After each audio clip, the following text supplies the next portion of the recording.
everyone, I'm Lena, and welcome to USA News. Again with the Fox News alert, President Trump announcing the tragic death of a 20-year-old National Guard member after Wednesday night's ambush in Washington, as another guardsman still fighting for his life.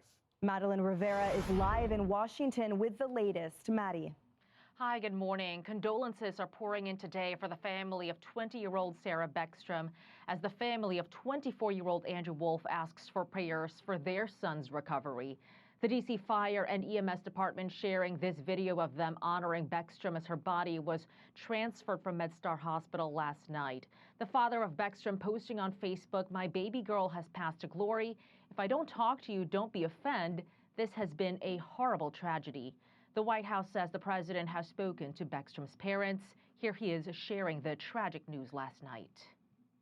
Just seconds before I went on, right now, I heard that Sarah Beckstrom of West Virginia, one of the guardsmen that we're talking about, highly respected, young, magnificent person, started service in June of 2023, outstanding in every way. She's just passed away. She's no longer with us. She's looking down at us right now. Her young man is fighting for his life. He's in very bad shape. He's fighting for his life. The death of Beckstrom means the suspect, 29-year-old Ramanullah Lakanwal, will likely face upgraded charges to include murder in the first degree. The Department of Justice under Attorney General Pam Bondi is committed to a thorough and an impartial investigation where we will hold this perpetrator accountable under the full weight of the law. Lakanwal evacuated to the U.S. from Afghanistan in 2021. He was granted asylum just this past April. He had worked with the CIA in Kandahar, Afghanistan, as part of an elite Afghan counterterrorism force called Zero Units. He would have been vetted for that role. The New York Times reports a childhood friend of Lakanwal said Mr. Lakanwal had suffered from mental health issues and was disturbed by the casualties his unit had caused. To be clear, though, officials have not shared a motive yet for the shooting, so we still don't have any clear reason as to why Lakanwal allegedly drove from Washington state to the nation's capital, targeting these two Guard members in an ambush-style attack. Todd, Emily, and Griff. Maddie, thank you. It's just absolutely heartbreaking. And as we come off the Thanksgiving holiday with so much gratitude for those who serve our country, the fact that one young woman who made the ultimate sacrifice on our own soil in the nation's capital because of a horrific ambush is just absolutely devastating to her. And Griff, I know you and I probably had the same reaction. Once she passed, you go from her to her parents. And we heard her dad say his baby girl is gone or something to that effect. And I know you and I are both parents of two young ladies. Mine are a little bit younger. And you put yourself in the position of that father. Your whole life is there to protect her, to raise her. She is your angel. She is your world. And then to have her life snuffed out like that, senselessly by somebody who shouldn't be here is the epitome of tragic. Yeah, it's a great point, Todd. I can't imagine the grief that this father is feeling. Sarah Beckstrom's 20 years old. I have a 20-year-old daughter. He told the New York Times that she had a mortal wound and then she was holding her hand. And to imagine that moment is unthinkable, unimaginable. Yesterday, when we were interviewing Attorney General Pam Bondi, you saw she's praised Sarah Beckstrom and also says that the charges are likely to escalate. And you're seeing, I think, some justified, genuine, not only grief out of the administration, but anger. Watch this. It has been tremendously horrible for these young people's families who are going through this. Right now, I'd like to add something about the young woman. She volunteered to be there on Thanksgiving, working today. She volunteered, as did many of those guardsmen and women, so other people could be home with their families.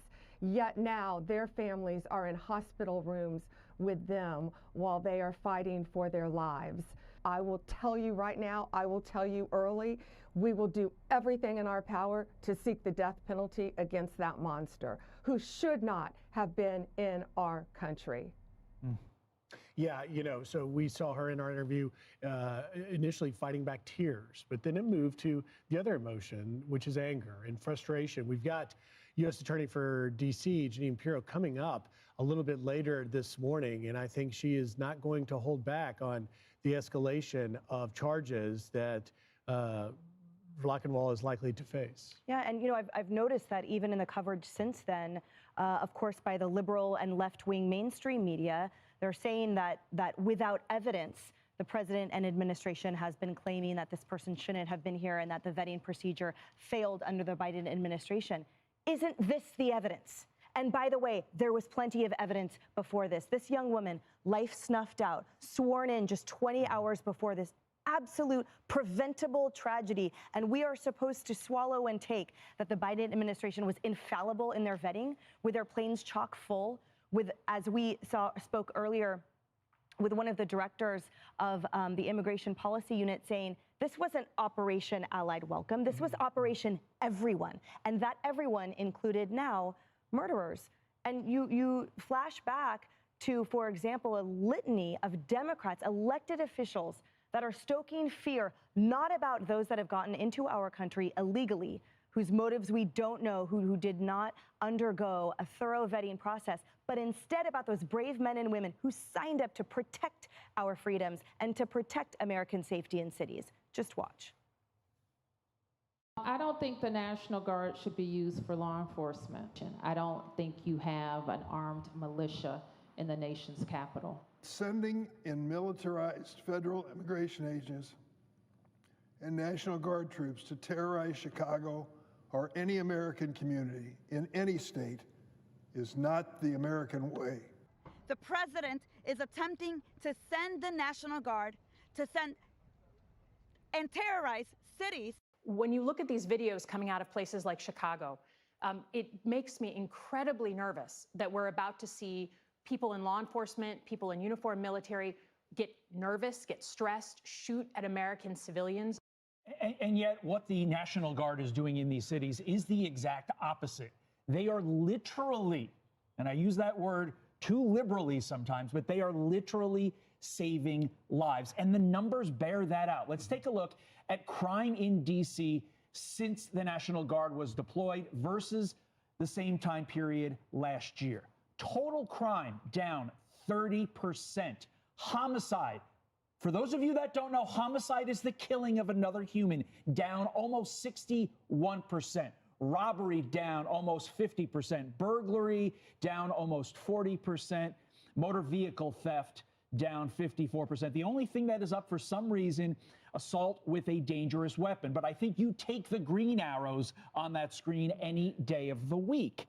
And yet Democrats refer to this as terrorizing citizens. No, this is not terrorizing citizens. This is terrorizing criminals so that they don't feel comfortable being criminals. That's what we want. That is literally the only role of government that should be ubiquitous. We have government to, do our roads, and we have government to, help people that are in need. But at the end of the day, the one thing we need our government for is protecting its citizens. The Trump administration is stepping up to do so. Well, they are. And, all you need to do in D.C., and I live there, is to go out and talk to the citizens that live there. And when the Guard first deployed and started to crack down on crime, I went out and interviewed a few people, to include one woman who her husband was killed trying to stop a mugging. Her eldest son is a paraplegic shot in a drive-by. She told me she did not vote for President Trump, but I asked her about the Guard deployment. She said, I can't believe it didn't happen again. I support this with President Trump.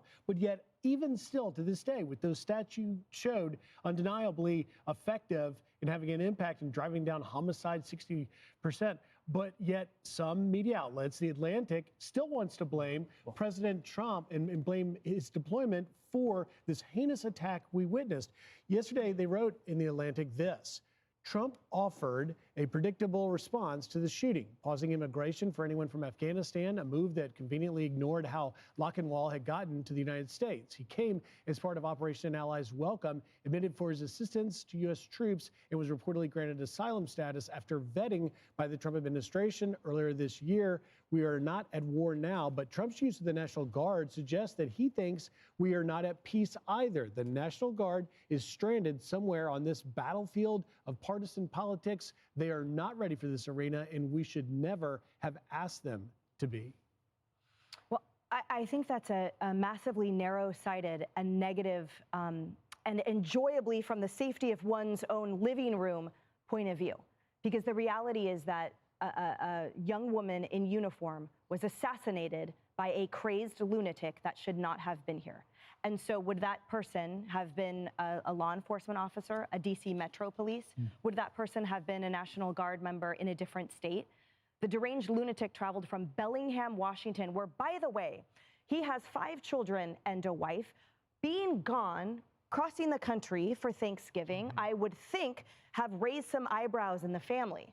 Where is Dad going? Why isn't my husband here for the holiday? So we know that authorities are investigating meticulously that household and his entire orbit, but I am quite positive that it seems that you could not allegedly carry this out in complete anonymity, privacy, and independence. So levying any blame on the President of the United States, who is the one person in this and his administration who actually does keep Americans' safety as a priority and those brave men and women in uniform as a priority, I think all of these journalists should take a step back and actually review that.